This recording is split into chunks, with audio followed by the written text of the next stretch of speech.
በዚህ ጊዜ የአብዛኛው ሰው ችግር ነው ፎከስ የማድረግ ኃይል የለም አብዛኛው ሰው ጋር። ለማንበብ ትነሳላችሁ፣ በ10-15 ደቂቃ ውስጥ ስልካችሁ ትዝ ይላችኋል። ታውቃላችሁ ፎከስ የማድረግ ኃይላችሁ እንዴት እንደቀነሰ? በየቀኑ በምታዩት ዩቲዩብ ሾርት፣ ቲክቶክ፣ ኢንስታግራም ምክንያት ነው። በዚህ ምክንያት የብሬናችሁ ፎከስ ኃይል ሙሉ በሙሉ አልቋል። ፎከስ በጣም አስፈላጊ ነገር ነው። ፎከስ የማድረግ ችሎታችሁን ካላስተካከላችሁ ምንም ነገር በቀላሉ ማስታወሳችሁ።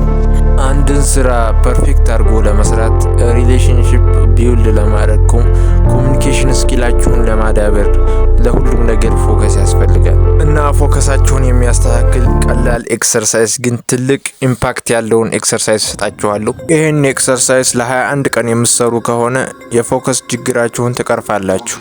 የብሬናችሁን ፓወር ኢንክሪዝ ማድረግ የሚችል ኤክሰርሳይዝ ነው። ኤክሰርሳይዙ በጣም ቀላል ነው።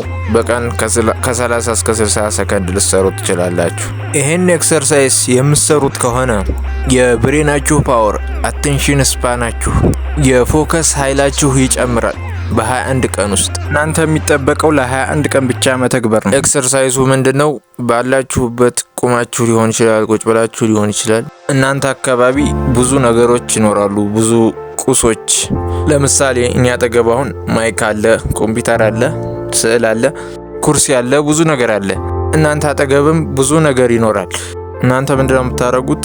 እናንተ አካባቢ ያለውን እቃ ከ30 እስከ 60 ሰከንድ አንዱን እቃ መርጣችሁ እዛ ላይ ፎከስ ማድረግ ነው። ለምሳሌ ተመልከቱ፣ ስልካችሁን ለ60 ሰከንድ ያህል ፎከሳችሁን ኮንትሮል አድርጋችሁ ስልካችሁን ማየት ብቻ ማለት ነው። አይናችሁን ብሊንክ ማድረግ ትችላላችሁ። አቴንሽናችሁን እና ፎከሳችሁን ግን ሙሉ በሙሉ እዛ ላይ ማድረግ ይኖርባችኋል። አንድ የሞክሩት። ቪዲዮውን ፖዝ አድርጋችሁ መሞከር ትችላላችሁ። ለብዙ ሰዎች ይሄ ቀላል ሊሆን ይችላል። በቀላሉ ፎከሳቸውን አንድ ነገር ላይ ማድረግ የሚችሉ ሰዎች አሉ። ግን ደግሞ ይሄን ነገር ማድረግ የማይችሉ ብዙ ሰዎች አሉ። ይሄ ማለት የነሱ ፎከስ የማድረግ ኃይል በጣም ዝቅተኛ ነው።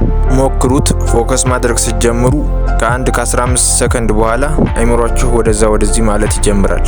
እናንተ የምታደርጉት ፎከሳችሁን ኮንትሮል አድርጋችሁ እዛ ነገር ላይ ብቻ ማድረግ ነው። ለ21 ቀን ሞክሩት። ለውጡን ታዩታላችሁ። ግን ከዚህ በስተጀርባ ያለው ሳይንቲፊክ ሶሉሽኑ፣ ፕሮፊቱ ምንድን ነው? ሪዝኑ ምን እንደሆነ እንወቅ። ምን መሰላችሁ እየሆነ ያለው? አንድ ነገር ላይ አይምሯችሁን ፎከስ ለማድረግ ስታዙት አይምሯችሁ ፎከስ ማድረግ አይፈልግም። ምክንያቱም አይምሯችሁ የለመደው ኢንስታግራም፣ ዩቲዩብ፣ ቲክቶክ ነው። ዶፓሚን ሪሊዝ ማድረግ ነው ያስተማራችሁት። አንድ ነገር ላይ ፎከስ ስታደርጉ ግን አይምሯችሁ ያ ነገር ደባሪ ይሆንበታል እና ሌላ ነገር እንድታደርጉ ይገፋፋችኋል። እናንተ ደግሞ እምቢ ብላችሁ ፎከስ ለማድረግ ልታስገድዱት ይገባል። አሁን አይምሯችሁን እያዘዛችሁት ነው። ይሄ ማለት እየተቆጣጠራችሁት ነው፣ ኮንትሮል እያደረጋችሁት ነው። ከዚህ ኤክሰርሳይዝ ምን ትማራላችሁ? አይምሯችሁን መቆጣጠር። ይሄ ኤክሰርሳይዝ ለትምህርትም ይጠቅማችኋል። ምክንያቱም ትምህርትም ደባሪ ነው።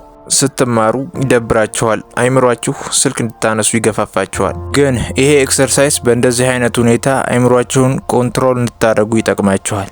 ከእናንተ የሚጠበቀው ለ21 ቀን ይሄን ኤክሰርሳይዝ መስራት።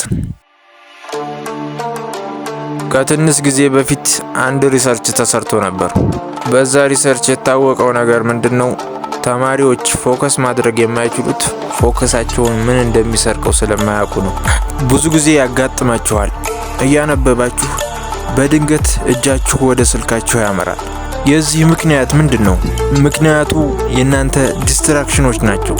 99% የሚሆኑት ተማሪዎች ፎከስ ማድረግ አይችሉም። ምክንያቱም ሪዝኑን አያውቁትም። ከሁሉም በፊት ማወቅ ያለባችሁ ችግራችሁን ነው። ራሳችሁን ጠይቁ። በምንድነው እኔ ዲስትራክትድ የምሆነው? እና አይምሯችሁን መቆጣጠር መልመድ ይኖርባችኋል። ልታዙት ይገባል አይምሯችሁን። ለዚህ የሚጠቅማችሁ ሌላ አንድ ኤክሰርሳይዝ አለ። በዚህ ኤክሰርሳይዝ የፎከስ ኃይላችሁን መገምገም ትችላላችሁ። ፎከስ የማድረግ ችሎታችሁንም ኢንክሪዝ ማድረግ ትችላላችሁ። ኤክሰርሳይዙ ምንድነው? ስክሪናችሁ ላይ የሚመጡት ቁጥሮች ራንደም በሆነ መልኩ ነው የተጻፉት። እነዚህን ቁጥሮች በተርታ በ15 ሰከንድ ውስጥ ቆጥሮ መጨረስ ነው። 1 2 3 4 5 እያላችሁ ማለት እንደዚህ ሁሉንም ቁጥሮች እያያችሁ ቆጥራችሁ በ15 ሰከንድ ውስጥ መጨረስ ከቻላችሁ ግን ደግሞ በ15 ሰከንድ ውስጥ ከ10 ወይም ከ15 ቁጥር በላይ ማለፍ ካልቻላችሁ ፎከስ የማድረግ አቅማችሁ ላይ በደንብ መስራት አለባችሁ ማለት ነው።